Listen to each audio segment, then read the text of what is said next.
Sekarang ni hajat kita dengan Allah ni banyak ataupun tidak? Hajat, tanya diri kita. Kita ni hajat kita dengan Allah ni banyak ataupun tidak? Hajat kita dengan Allah ni banyak ataupun tidak? Belum. Banyak. Orang sakit, hajat dia nak sihat. Orang susah, hajat dia nak senang. Orang bersedih, hajat dia nak gembira. Hajat ni. Lalu Luqman al-Hakim kata, hang kena sembah Allah. Macam mana hajat hang dekat Allah? Masalahnya kita hari ni, hajat kita dengan Allah menggunung. Tetapi kita ni pula ibadat dengan Allah lerek. 5 waktu lintang pukang. Jangan duk kira nak berdoa lepas semayang pun Allah.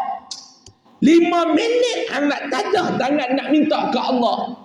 Kalau hang jarang berjumpa dengan Allah, tiba-tiba nak minta tolong. Saya bagi contoh, satu orang dia dengan kita. Masa dia senang kita pun dia tak peduli.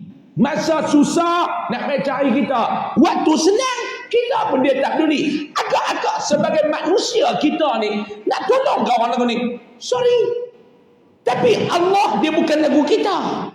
Mana kita nak letak muka kita dengan Allah? Lepas tu kita nak komplain. Ya Allah, pasal apalah aku berdoa ni pun lama dah tak dapat. Ibadat hang dengan Allah ni tak mana? Sekarang kita banyak duk tanya, pasal apa kita ni minta ke Allah tak dapat? Pasal apa kita minta?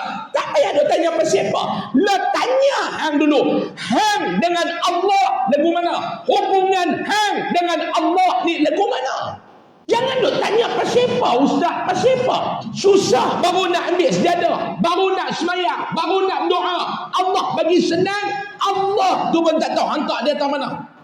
Sebab tu saya kata, tanya diri kita Pak Long. Di mana Allah di dalam kehidupan kita? Allah dalam hidup kita ni, dia duduk kelas yang keberapa? Allah Ta'ala ni dalam hidup kita, kita letak dia kelas yang keberapa? First class, second class, third class, ataupun tak ada kelas.